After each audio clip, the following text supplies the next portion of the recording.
Sure, you guys already know the details of it, but if you don't know the details off the top of your head, Kansas City got Orlando Brown, a 2021 second round pick, which will be 58 this year, and next year's sixth round pick from the Baltimore Ravens. The Ravens, in return for those, get the 2021 first round pick from the Chiefs, number 31. They also get number 94 this year and number 136 from the Chiefs. So they get three picks this year and next year's fifth round pick. I believe Ian Rappaport kind of broke it all down. He said it equals out to a bit more than a second rounder for Orlando Brown.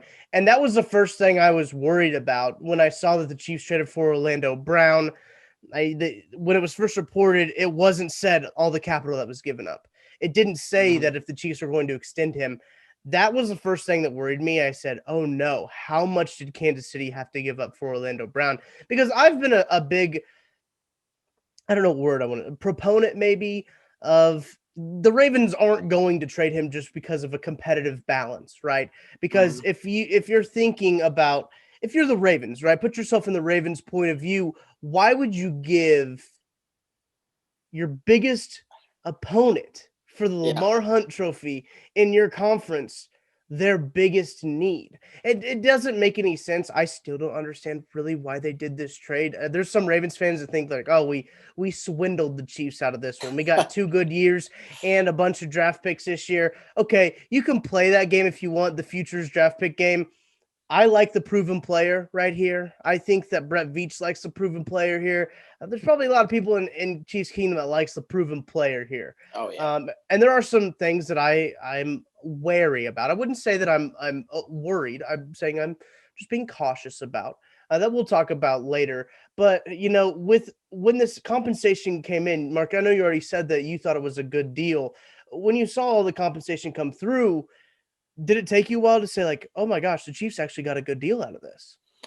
Yeah, when I saw that, well, first, of course, Orlando Brown Jr., he's going to be the starting left tackle. And like you said, we're going to dive into Yeah. that in a little bit. But getting the second rounder back, I thought that was really key to the whole trade Mhm. because from the Ravens' perspective, I can see how they thought that they got a good deal too because they were going to be switching Orlando Brown back from left tackle to right tackle this season. And they were about to have 1 year left of them. So they wanted to get a Yeah. first rounder in return at least. And from my perspective here, probably nobody else was offering a first rounder. Mhm. So that's why they ended up going with the Chiefs. They probably didn't want to give them to the Chiefs, but that just ended up being the highest value they could get back for them. So for the Ravens, I think it's a good deal for them in getting that first rounder that they wanted, but they did have to give them up to the Chiefs.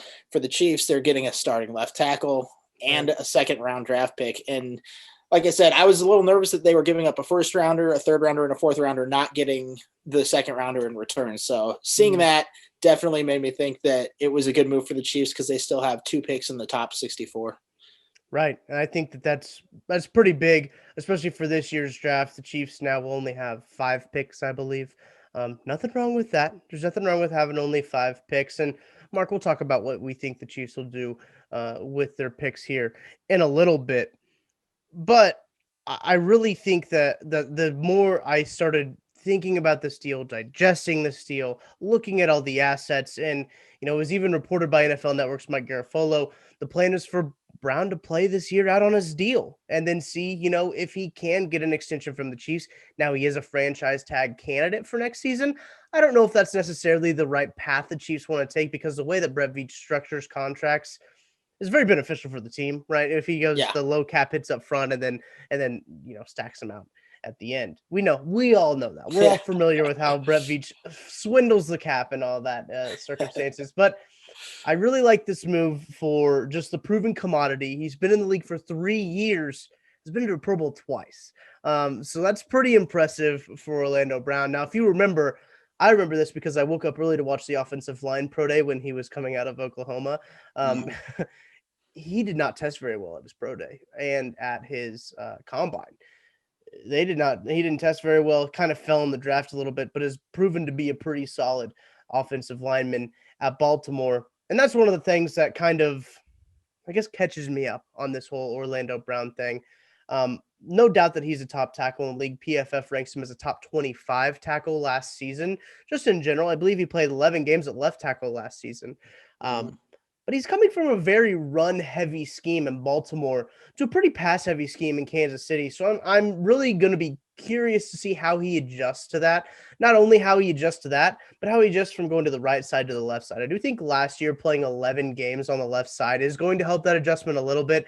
I've heard Jeff Schwartz, say that it's like wiping with the opposite hand when talking about the switch from right to left tackle. So I think that will help him out a little bit. And I do need to acknowledge too, Oklahoma, pass heavy team when he was there. He played left tackle at Oklahoma as well. So that is also something that I need to point out. I know I had somebody DM me saying, I apologize, can't remember your name right now, but someone DM'd me and said, hey, I'm an Oklahoma fan. They ran the ball a whole lot, or they passed the ball a whole lot. He came from a pass heavy scheme. I said, yes, that is true. I do need to acknowledge that. That's the fact that he did. But I think that the transition will be fine. Those are just a couple things that I think we need to be aware of, conscious of when we're talking about, maybe it's not a total hand and glove fit, but it could grow into a pretty natural fit.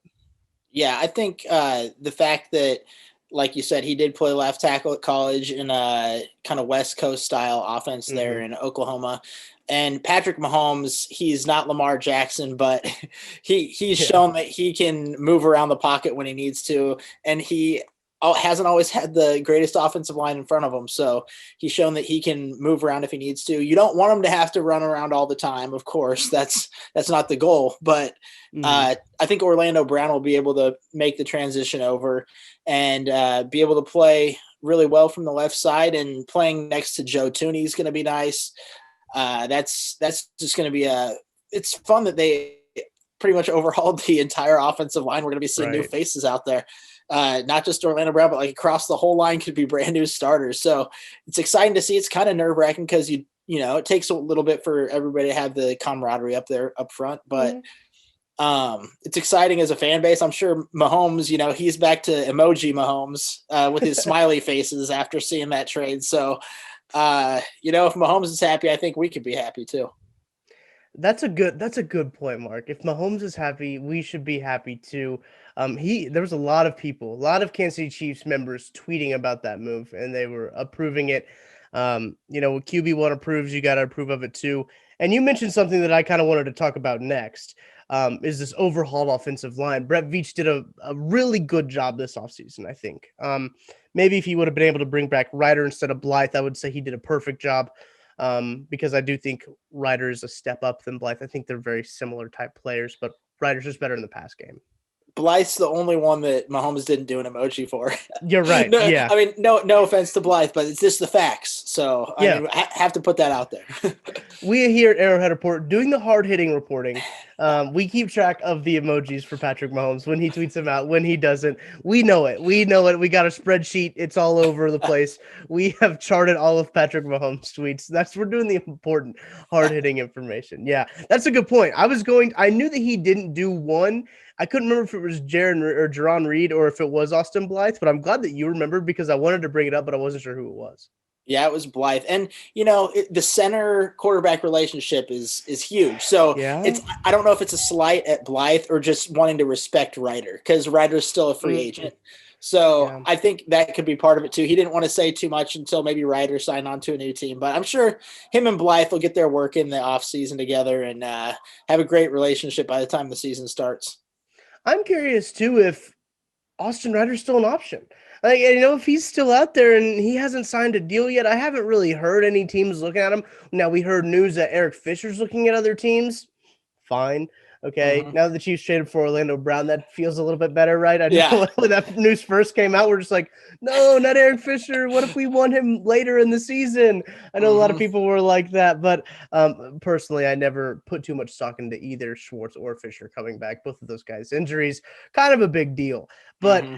now that the Orlando Brown train is in, you could say Orlando Brown train is now stationed in Kansas City, we feel a little bit better, I think, when we look at it. So let's look at this overhauled offensive line. I remember when the Chiefs signed Joe Tooney all the way back in, what would that been, March 15th? I think it was the Monday of the week of free agency when legal tampering opened. I think the Mm-hmm. consensus was Joe Tooney is a great start, but this should not be it. I think that Yeah. was kind of the consensus feeling around the Joe Tooney signing. And they went and got Orlando Brown, who's projected left tackle. Joe Tooney projected left guard. Austin Blythe, as we said, projected center. And now when you look at the right side has some pretty serious options on the right side now. We got LDT coming back. You also have Kyle Long who can play right guard as well. You look over at right tackle, Lucas Niang, Mike Rimmers. Now, Mike Rimmers, people like to hate on Mike Rimmers. I've always been defending of Mike Rimmers on Twitter, on everywhere. He Mm-hmm. did not play bad right tackle last year. He was Mm-hmm. a good right tackle last year. I'd have to go check. I need to check the PFF. Maybe while you're talking, I'll go check PFF and see how he played at right tackle. But I think that he's a fine option. But if Niang comes back, Niang's looking good. I kind of want to see him start at the right tackle position. Yeah, I'm actually really excited. I know we talked about it last time about Lucas Niang, and I said he might be able to play left tackle. Obviously, Yeah. he probably won't at this point, but he could be able to, maneuver around if hopefully Brown doesn't get hurt. But if he does get hurt, it's nice to have options for a backup left tackle there if Niang needs to step in there, or if he needs to switch from the right to the left. I do think Niang is a guy that could be a Pro Bowl type right tackle. He was really solid in college, didn't allow a sack. And I think it was, who was it from the Washington football team? Chase Young. He said that he was the Yes. best offensive tackle Yes. that he played against in college. So that's a high compliment to Niang as well. So between him and Remmers at right tackle, Long, I think that both of those guys, Long and LDT, were out last year. I think it was Long just retired, so he's coming out of Yeah, he retirement did. kind of. But I think that both of those guys having fresh legs, something to prove going into a contract year for really both of those guys. I think it's going to be contract years undefeated. R.I.P. Therese. Really missed his voice this past weekend, by the way, but that's a side note. Yeah, I think that it's really going to be a good situation on both sides of the line this year. The center is a little bit up in the air right now, but I think that they'll be able to work through it. I do think that center's okay to be up in the air too when you have two guards like LDT, Joe Tooney, throw Kyle Long in there too. I think that that's okay. Looking at PFF according to grades, Mike Rimmers had a 71.3 PFF grade last year. That's not bad at all. That's good. Yeah. He was top 40 in the whole entire league. So out of both right and left tackles. So when you put it all together, I mean, you can't really complain about Mike Rimmer's performance. You can really only be a little upset about the left tackle performance in the Super Bowl, right? But then again, he's going against like some studs. Shaq Barrett, Jason Pierre-Paul, absolute studs on the defensive line. And now he's going from right tackle to left tackle in 2 weeks. So I mean, it's tough. It was a rough It's spot. tough. It was a very rough spot to be put in. I keep thinking about this a lot. Maybe I shouldn't think about it as much as I think about like just put Martinez Rankin in it at right tackle, right? I mean, or at where who would have got hurt? No, but left tackle. So yeah, just put Martinez Rankin at left tackle. I mean, see what happens. Yeah, number one, see what happens, and then you're not creating another problem, right? Because by moving all those players around, then you have like 3 new players in a position. I don't know. I can say have Mahomes roll right every time. Right, essentially is what you needed to do. But man, I wrote a story about how Mahomes and Matthew have watched the Super Bowl. I think combined like 8 or 9 times, and I was just like, that's just torture. Why would you do that? Maniacal, man. I haven't even watched one snap, but I mean, I'm just a dude over here, but they're really getting into it for that's I mean, I guess that's their job. They have to get better, so they're seeing how they can get better, and that's big on them, man.